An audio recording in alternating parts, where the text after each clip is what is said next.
Mohon maaf, kita ini tahu enggak bakal meninggal kapan? Enggak tahu kan? Bisa jadi cepat, bisa jadi panjang umur. Bisa jadi sebelumnya ada muqaddimahnya. Muqaddimah itu ya mungkin sakit dulu segala macam masuk na'udzubillah. Dan boleh jadi meninggalnya apa? Mendadak. Dan hati-hati. Meninggal mendadak itu ya ada enaknya ada tidaknya. Enaknya apa? Enggak ngerepotin orang. Karena enggak sempat ngerawat. Karena khawatir. Antum saya kasih cerita sedikit nenek saya ya. Nenek saya itu ketika masih sehat. Itu salah satu doanya apa? Ya Allah, ojo sampai loro suwe, kuatir anakku gak sabar ngerumat, engkau malah dosa. Kuatir anaknya ketika ngerawat itu gak sabar, nanti malah apa? Dosa. Dan subhanallah Allah kabulkan doanya. Ketika meninggal sakitnya cuma 3 hari. Dan meninggalnya setelah sholat duha. Jadi di rumah sakit, minta dipotongin kukunya, minta dibersihin rambutnya, kemudian ngajak anaknya yang laki-laki, ayo imamono, kon ngadeko aku tak di kasur sholat duha. Sholat duha, setelah sholat duha, tidak lama selesai itu meninggal dunia. Nah, mudah-mudahan Allah terima husnul khatimah. Amin ya rabbal alamin. Nah, sudah sampai Rasulullah dalam satu riwayat, walaupun ini riwayat diperselisihkan oleh para ulama, mengatakan satu doa, Allahumma inni a'udzubika min faj'atil maut atau min fuja'atil maut. Ya Allah, aku berlindung kepadamu dari kematian yang tiba-tiba. Khawatirnya apa? Tidak sempat minta maaf, tidak sempat mengembalikan haknya orang lain, tiba-tiba mati, bahaya ini. Nah maka kalau ada muqaddimahnya, itu kan minimal kalau kita sakit paras kan cek kerosok, ya Allah koyoke kok gak waras ya, koyoke kok bakal mengantarkan saya pada kematian ya. Maka ya Allah tolong ngomong sama anak, nak celuk nawang iki nak, aku jaluk maaf. Nak tolong jogokno HP nak, tak telepon siapa saya mau minta maaf. Nak tolong nak diambilkan uang di sebelah sana, saya pernah punya utang sama si fulan. Bahagia, maka yuk ada baiknya, mati mendadak juga ada ndak baiknya. Nah sekarang begini, kalaupun kita meninggalnya mendadak, insya Allah ndak akan mengatakan begini, Rabbirji'un la'alli a'malu salihan fima tarakt kalla innaha kalimatun huwa qailuha. Ya Allah kembalikan aku ke dunia ya Allah, saya mau hidup lagi barang sejenak untuk apa? Mengamalkan sesuatu yang dulunya tidak aku amalkan. Nah insya Allah Anda tidak akan mengatakan itu. Nah maka ada 4 amalan. Jangan ditulis dulu. Saya mau tanya, kenapa 4? Islam itu kan luas. Kenapa milih cuma 4? Ada 3 alasan. Kenapa kita milih amalannya cuma 4. Kenapa enggak semua aja diamalin? Nomor 1. Kenapa boleh pilih-pilih amalan? Karena begini. Memilih amalan ini sunnah. Memilih amalan termasuk apa? Sunnah. Jadi kalau ngomong back to sunnah, ya ini. Contoh. Ada seorang laki-laki tua datang kepada An-Nabi SAW. Kemudian mengatakan, ya Rasulullah, ana rajulun syaikhun kabirun. Ya Rasul, aku laki, umurku tua, sudah renta. Wa ya Rasulullah, inna syara'i al-Islam qad kathurat alai. Syariat Islam tambah hari tambah banyak. Kalau aku yang tua disuruh mengamalkan semua, tidak kuat sudah. Terus bagaimana? Faj'alli amalan atathabbathu bih. Maka pilihkan untukku amalan yang amalan itu jadi pegangan untukku. Milih amalan enggak? Milih. Minta sama Rasul enggak? Minta. Apa Rasul katakan? Ij'al lisanak ratban min dzikrillah. Jadikan lisanmu senantiasa basah dengan zikir. Ini artinya milih amalan termasuk sunnah atau bukan? Termasuk sunnah. Itulah kenapa orang-orang zaman dulu, sebagian juga orang zaman sekarang, kalau datang ke rumahnya ulama, datang ke rumahnya kiai, ngomong apa? Kalau mau pulang, tolong saya dikasih amalan. Dibilang, oh ya amalannya apa? Setiap keluar rumah, jangan lupa kamu minta maaf dulu sama istrimu. Misalkan begitu ya. Yang kedua, jadi nomor 1, milih amalan termasuk sunnah. Hadisnya tadi. Nomor 2, sekarang saya mau tanya, kekuatan kita dalam beramal sama atau berbeda? Kita kasih contoh. Imam Malik bin Anas radhiyallahu taala anhu. Ini ra'sul ilm, kepalanya ilmu. Imam Malik. Muridnya saja sekelas Imam Syafi'i. Luar biasa ilmunya, top. Sudah? Tapi satu yang muridnya lihat dari Imam Malik, apa itu? Mohon maaf ya, Ini bukan merendahkan Imam Malik, tapi justru ini keutamaan beliau untuk ngajarin kita. Ternyata Imam Malik tidak terlihat sholat tahajud. Muridnya kaget, anta ra'sul ilm, engkau ini induknya ilmu. Wa ma naraka taqumu minal lail, tapi kenapa kami tidak lihat kamu sholat tahajud? Apa kata Imam Malik? Mudah-mudahan tahajudmu diterima, aku akan kejar tahajudmu dengan menyebarkan ilmu. Faham tidak? Jadi kemampuanmu untuk sholat tahajud, itu aku tidak mampu. Tapi aku akan mengejarmu dalam sholat tahajudmu, dalam mengajarkan ilmu. Apa di sini Imam Malik katakan? Innallaha yaqsimul a'mal kama yaqsimul arzaq. Allah itu membagi kekuatan beramal seperti Allah membagi rezeki. Ada enggak yang rezekinya sama? Tidak ada. Begitu pula Allah membagi amal. Ada yang kuat sholat tahajud tapi tidak kuat puasa sunnah. Ada yang kuat puasa sunnah tapi tidak pinter ngaji. Ada yang pinter ngaji tapi tidak banyak sodako. Ada yang tidak kuat puasa sunnah tapi banyak sedekah. Artinya ayo kita beramal sesuai kemampuan kita masing-masing. Karena kemampuan kita beramal tidak sama, maka dengan itu kita boleh memilih amalan sesuai dengan kemampuan. Nomor 3, penutup. Penutup kenapa harus milih 4 bukan amalannya. Penutup kenapa harus milih 4. Lihat, dari amal yang kita lakukan, yang Allah minta bukan besar atau kecilnya. Betul enggak? Kalau besar atau kecilnya itu pertanda Allah tidak adil. Dan Allah maha adil. Karena tidak semua orang mampu mengamalkan amalan yang besar. Betul kan? Ada orang yang mampunya kecil. Dan Allah tidak melihat amalan itu berat atau ringannya, bukan besar atau kecil, berat atau ringan, karena tidak semua orang mampu. Tapi karena keadilan Allah, yang Allah lihat apanya? Istiqamah. Ahabbul a'mali ilallah adwamuha wa in qalla. Amal yang paling Allah cintai, itu amal yang istiqamah walaupun cuma sedikit. Sekarang saya mau tanya, untuk istiqamah, maka Anda harus milih amalan yang sesuai dengan waktu saya, yang sesuai dengan kemampuan saya. Nah maka karena tujuannya bukan besar atau kecilnya, tapi kemampuan kita untuk istiqomahnya, maka dengan itu apa? Antum boleh pilih amal yang sekiranya amalan itu antum bisa istiqomahkan sesuai kemampuan masing-masing. Nah maka dengan 3 hal ini kita boleh kok ternyata pilih-pilih amalan itu boleh.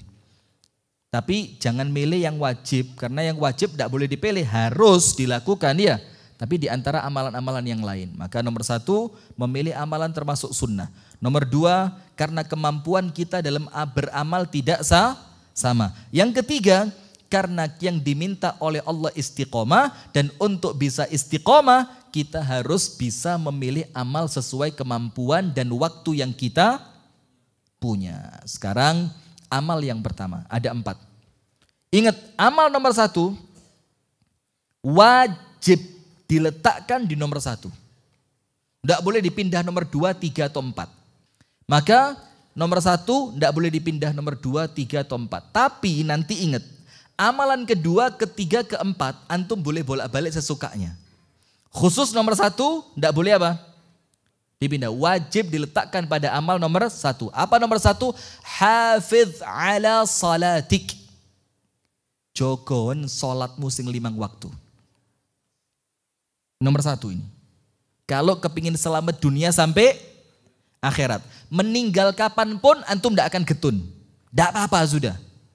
Jadi mau meninggal kapanpun, dalam keadaan seperti apapun antum tidak akan kecewa. Amal nomor 1 apa? Hafidh ala salatik, jagalah salatmu. Nah sekarang begini. Kenapa menjaga salat ini merupakan amalan penyelamat nomor 1? Insya Allah antum semua tahu hadisnya kan? Amal yang pertama kali Allah akan hisab kelak di hari kiamat apa? Kalau salatnya baik, semua baik. Kalau salatnya tidak baik, semuanya tidak baik. Maka hati-hati. Antum punya timbangan untuk ngelihat antum itu orang baik atau orang tidak baik, dan tidak bisa membohongi diri sendiri. Kalau pengen lihat, aku iki wong api apa wong elek, itu ada timbangannya dan tidak mungkin salah. ada alat ukurnya. Apa alat ukurnya? Sholat.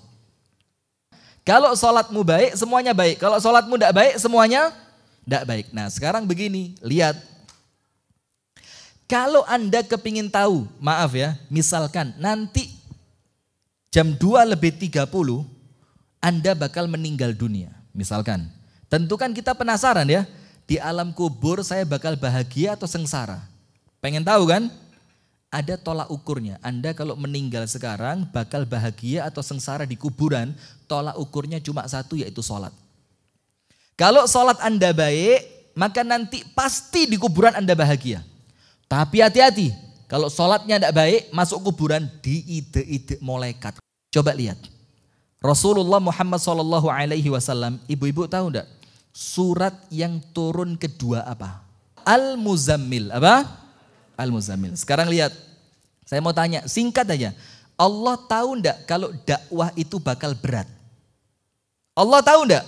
Kalau dakwah yang dijalani Rasulullah akan menjadikan Rasul sampai diboikot, menjadikan Rasul sampai diusir, menjadikan Rasul sampai dicaci maki, dihina, diancam, dibunuh. Allah tahu atau tidak? Berat enggak dakwah itu? Nah sekarang saya mau tanya pertanyaan kedua, Allah kepingin enggak dakwah ini sukses? Allah ingin enggak dakwahnya sukses? Ingin. Berarti sekarang lihat, Allah tahu dakwah itu berat, dalam keadaan Allah kepingin dakwah ini sukses. Maka tentu Allah akan siapkan sesuatu yang menjadikan Rasul dakwahnya sukses, walaupun berat. Apa itu? Lihat, sholat. Ya ayyuhal muzammil, qumil laila illa qalila. Nisfahu awin qus minhu qalila, au zid alaihi warattilil qur'ana tartila. Sekarang lihat, kenapa Allah perintahkan Nabi Muhammad untuk sholat malam? Waktu itu sholat wajib belum ada ya. Sholat malam. Tapi untuk Rasulullah hukumnya apa? Wajib. Dengerin ayat berikutnya. Inna sanulqi alaika qawlan thaqila. Kenapa aku perintahkan engkau untuk sholat wahai Muhammad? Karena sebentar lagi engkau akan aku berikan tugas yang berat. Qawlan thaqila, karena Allah tahu kalau tugas ini berat akan sukses apabila sholatmu baik. Maka sama Allah, Nabi Muhammad supaya dakwahnya sukses disuruh apa? Sholat. Berarti kalau kepingin selamat nomor satu harus apa? Sholatnya dijaga. Sekarang saya mau tanya, sholat baik itu bagaimana? Kan dari nomor satu ini sholatnya harus baik, dijaga. Sholat baik bagaimana? Minimal 4. Nomor 1, wudhunya sempurna. Nomor 2, sholatnya fi awalil waqt, di awal waktu. Dengar azan langsung sholat. Nomor 3, sholatnya tumaknina. Tumaknina itu apa? Tenang, boten kesusu. Nomor 4, nomor 1 wudhunya sempurna, nomor 2 di awal waktu, nomor 3 tumaknina, nomor 4 apa? Khusyuk. Khusyuk itu apa? Ihdharul qalbi athna as-salat, menghadirkan hati ketika salat. Maka hati-hati, Rasul mengatakan apa? Setan kalau dengar azan melayu. Kalau azannya selesai balik. Kalau komat lari, komatnya selesai balik. Apa yang dilakukan setan? Mengganggu orang yang sholat, dibisiki di telinganya sampai dia mengingat sesuatu yang sebelumnya tidak dia ingat. Nah ini hati-hati. Sudah, amal pertama jaga apa? Sholat. Yang baik, pokok dengerin, bismillah sudah, bismillah. Tidak usah khawatir. Dengar azan, selesaikan semua masalah, selesaikan semua, sholat dulu. Berapa lama sih sholat? Allah yang jamin. Rasulullah punya tugas berat, selesai dengan sempurna dengan sholat. Sudah, sekarang begini, amal kedua. Iqra'il Qur'an walau ayah. Baca Quran walaupun seayat tok. Satu ayat berat enggak? Enggak berat. Hari ini Yasin, sadaqallahul azim. Besok Alif Lam Mim, sadaqallahul azim. Besok lagi Kaf Ha Ya Ain Shad, sadaqallahul azim. Besok lagi Ta Sin Mim, sadaqallahul azim. Besok lagi. Sekarang begini, Ustadz, kenapa Al-Quran termasuk sunnah yang menyelamatkan? Dengerin ibu-ibu.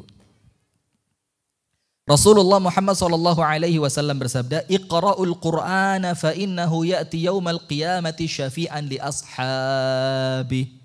Bacalah Al-Quran, Karena Al-Quran itu nanti datang di hari kiamat memberi pertolongan untuk orang yang senantiasa membacanya. Sekarang kita kembali di awal tadi. Pentingnya banyak atau istiqomah? Banyak atau istiqomah? Banyak dan istiqomah atau sedikit tidak istiqomah? Anda sodakoh 2.000 tapi ikhlas atau 100.000 tidak ikhlas?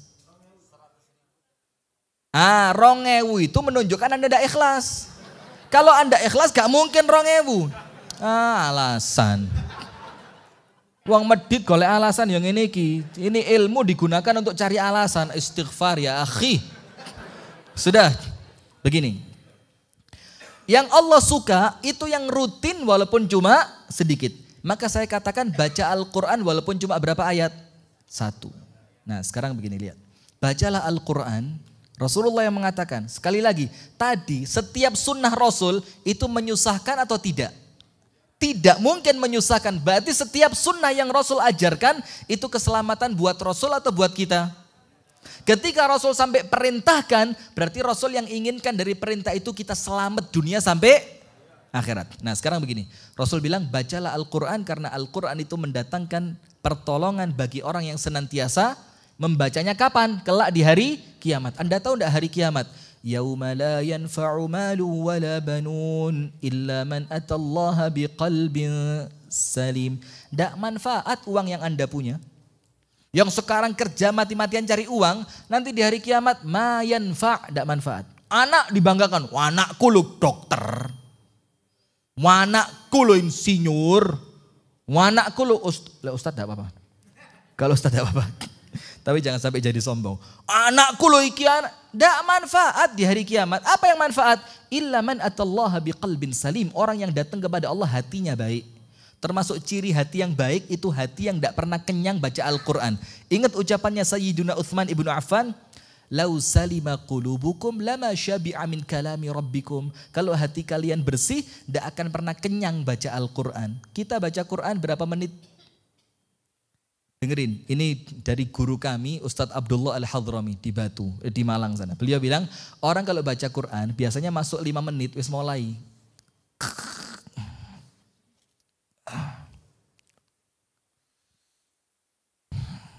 Lanjut, 10 menit mulai.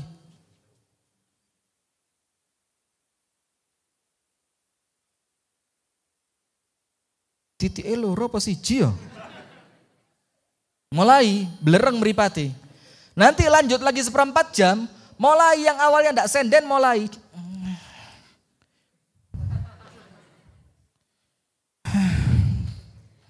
Tambah lagi, tambah loro kabeh. Kemudian beliau ambil satu faidah. Kenapa sih Quran itu untuk sebagian orang semakin dibaca semakin sakit semua badannya. Apa Allah katakan? Al-Quran itu syifa. Syifa itu apa? Obat. Anda kalau dipijet refleksi sakit enggak? Kalau Anda punya penyakit dipijet refleksi sakit. Kalau Anda sehat mau diapain enggak sakit? Sehat. Anda kalau diceramain tersinggung enggak? Kalau tersinggung artinya Anda sedang diobati. Kalau enggak tersinggung fine-fine aja. Ya berarti enggak ada yang salah dengan diri Anda. Makanya kalau orang ngurungokno ceramah gampang tersinggungan, hati-hati penyakitmu kakean. Nah maka Al-Quran itu setiap kali dibaca, dia sedang menterapi diri kita. Kalau kita punya penyakit itu Al-Quran sedang mendetoks. Detoks itu sedang mengeluarkan apa? Racun. Maka ketika Anda baca mesti badan Anda terasa apa?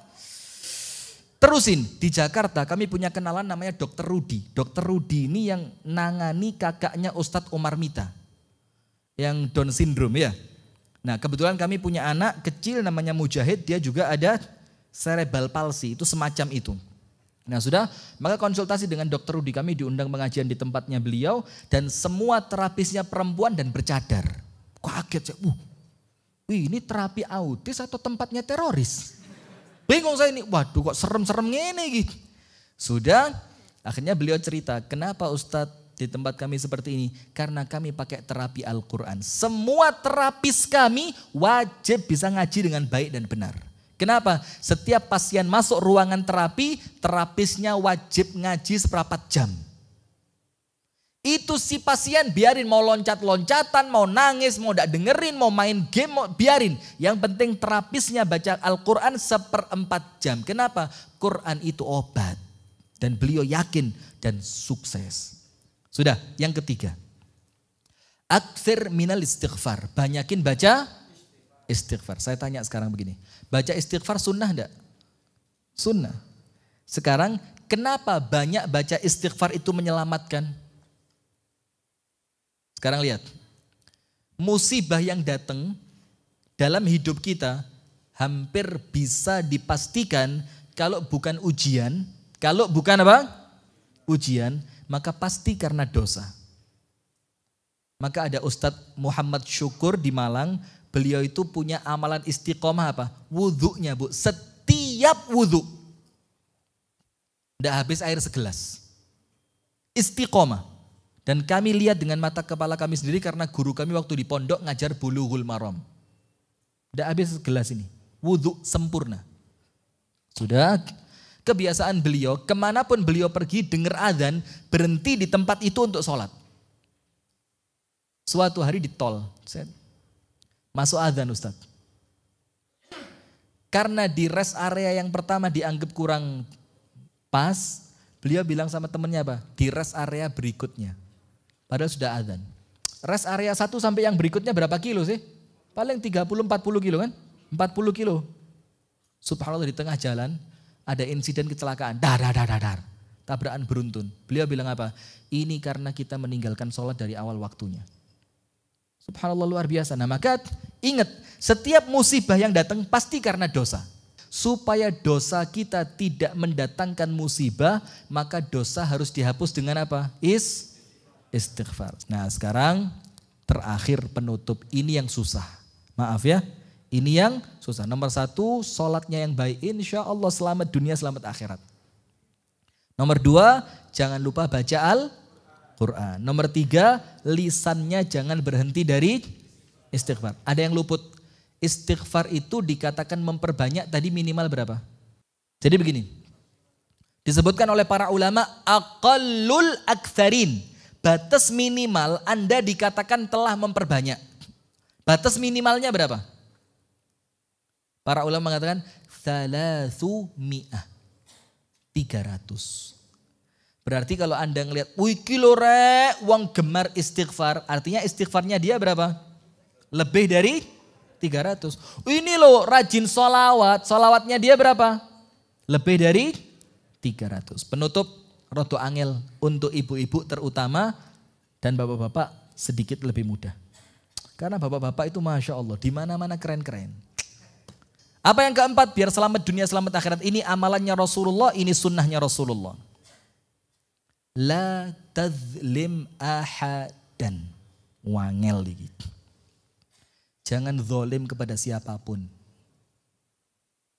Jangan zalim. Begini Bu.